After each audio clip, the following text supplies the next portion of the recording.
Habari njema kwa upande wa Kevin baada ya kuandaa projekti ya kuweza kuikomboa kampuni kutoka katika hali ya kufilisika na kufa mazima. Sasa mwekezaji amefika kwa lengo la kukagua kampuni pamoja na projekti kwa ujumla, kwa sababu Kevin na Bonnie walishirikiana na kuandaa projekti na sasa wamepata mwekezaji wakiwa katika bodi kwa lengo zima la kujadili mwenendo mzima wa kampuni. Wote pamoja na wale maadui zake, na maanisha Dennis pamoja na Oti, nao walikuwemo katika kikao kwa sababu wanahusika katika kampuni. Sasa mwekezaji amefika kwa lengo la kutambua nini ambacho wanakwenda kukiwekeza. Sasa Kevin anakwenda kutoa maelekezo kuhusiana na kampuni pamoja na project. Sasa mwekezaji anakwenda kukubali.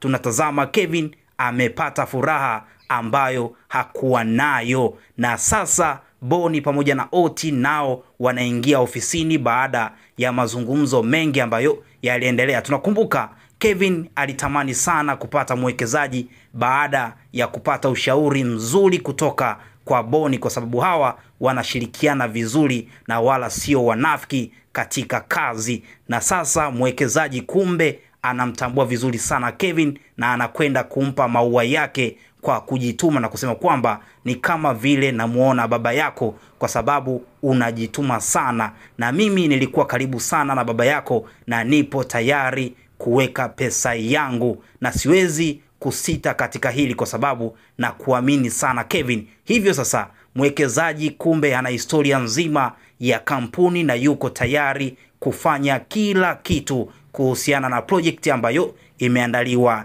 na Kevin. Sasa tunatazama Bonnie na Oti wote wanaingia kwa lengo zima la kusikiliza yale ambayo wamemalizana na huyu mwekezaji. Baadaye Kevin anasema kwamba wamekubaliwa. Furaha inaendelea huku akipiga shangwe na makofi kwa maana kwamba wanafurahia ushindi ambao wameupata. Kwa upande wa Dennis, yeye alikuwa akichungulia tu kwa mbali kwa maana kwamba amechoshwa na kile anachokisikia kutoka kwa Kevin, kwa sababu yeye bado anahitaji kufanya kile kisasi ambacho anakiona yeye kiko sawa.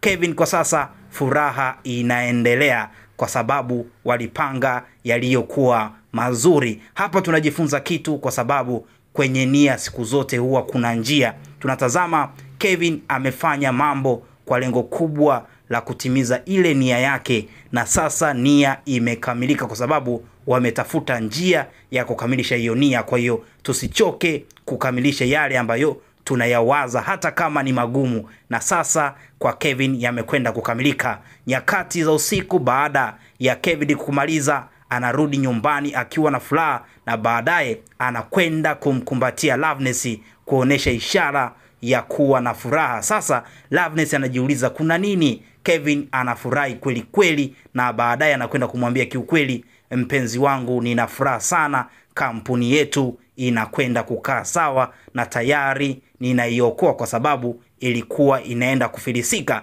Sasa Loveness anajiuliza kitu gani ambacho kinaendelea. Anakwenda kumuuliza Kevin kitu gani ambacho kinaendelea kwenye kampuni. Kevin anasema kwamba kampuni ilikuwa inaelekea kufilisika. Sasa Loveness anakwenda kumuuliza, kwani mimi ni nani yako humu ndani?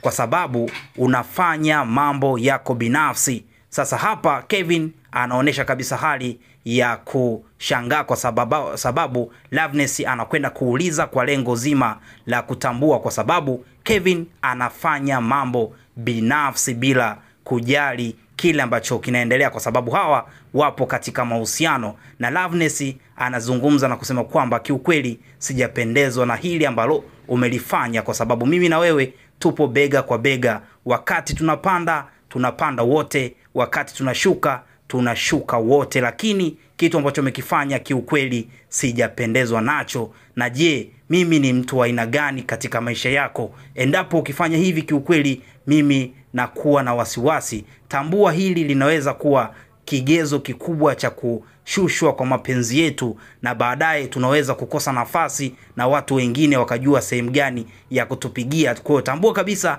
kila kitu ambacho tunachokifanya lazima tushirikiane, tufanye ushirikiano ambao unafaa. Sasa hapa kuna kitu tunatazama, Kevin alijisahau kumwambia mwenzi wake kwamba kila kitu ambacho kinachohusiana na kampuni, na sasa ameshindwa kutambua. Baadaye sasa tunatazama Kevin anajishusha na kumuomba samahani sana mpenzi wangu, kwa sababu katika hili nimekosea. Sasa hapa Kevin anajishusha kuhusiana na hilo tukio la kusahau na kushindwa kumwambia kipenzi chake. Sasa kwa upande wa Dennis na Oti, baada ya tukio la mwekezaji kukubali kuwekeza katika kampuni, baadaye sasa tunatazama hawa wawili wanakutana, na Dennis aliomba kitu kimoja, kwamba Oti afuatilie kuhusiana na taarifa za mwekezaji ambaye ni Mr. Nado. Huyu baadaye tunatazama Oti anakwenda kutoa taarifa kwamba yule alikuwa ni rafiki wa karibu sana na baba yake Kevin. Hivyo sasa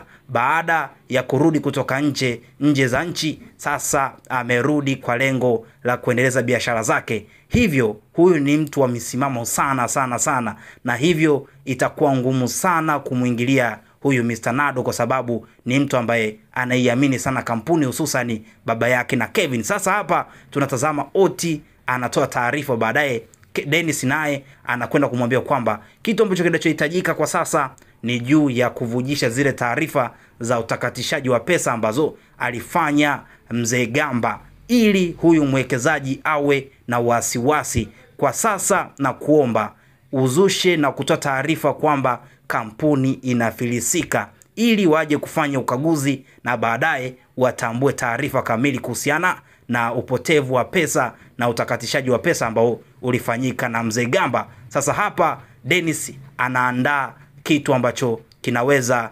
kumsaidia ili huyu mwekezaji asiwekeze pesa yoyote. Sasa kwa upande wa Mzee Gamba na Tina, huku nako kumekuwa kwa moto, kwa sababu Tina bado ana uvivu. Nyakati za usiku tunatazama Tina anamuulizia baba yake, yani kuelekea jioni, baba vipi kuhusiana na swala zima la pesa ya kula. Baadaye Mzee Gamba anamwambia, kiukweli kwa sasa ninashindwa jinsi gani ya kufanya. Hivyo kila mtu atakuwa anakuja tu kwa lengo la kulala, kila mtu atatafuta chakula chake mwenyewe. Kwa hiyo hapa anamwambia kwamba asiyefanya kazi na asile. Kwa hiyo hapa anamwambia Tina amekuwa mlegevu sana, hivyo anahitajika kufanya kazi ili aweze kula. Kwa hiyo hapa Tina anakumbushwa swala zima la kutafuta kazi, kwa sababu yeye ni binti mzima na binti ambaye ana akili timamu. Sasa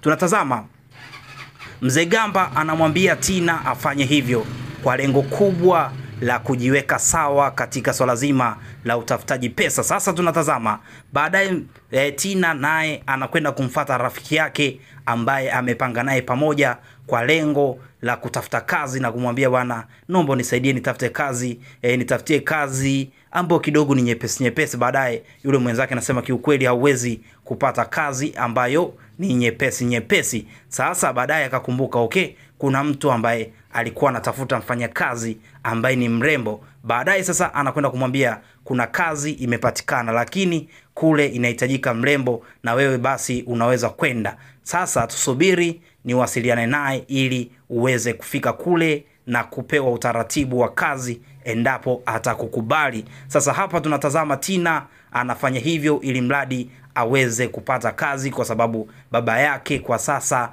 hayuko sawa. Baadaye sasa wanaenda kwa lengo la kukutana na huyo mzee bana anamiliki loji fulani hivi. Sasa hapa kuna kitu ambacho anakitafuta, ni mrembo ambaye anaweza kukaa kwenye hiyo loji na kukaa kama kivutio fulani hivi. Sasa baada ya kumuona, baadaye wanakwenda kukaribishana na kumtazama kama anafaa. Baadaye akasema huyu ndiye anayestahili, lakini huyu mzee ukimtazama kwa machoni tu unaona ni kama vile ana uhuni fulani. Anamwambiaje Tina kwamba ingia ndani basi twende tukamalizane, tuweke mambo sawa. Sasa hapa Tina tunajiuliza, je, ataweza hiyo kazi kwa sababu kazi za aina hiyo mara nyingi huwa zinahusisha swala zima la ngono. Sasa hapa tunasubiri tuone kwa upande wake mambo yatakuwaje. Sasa tunaona katika tamthilia hii hapa ya Penzi la Mtoto wa Bosi na Dada wa Kazi inazidi kutembea na tunaona matukio mengi, na sasa furaha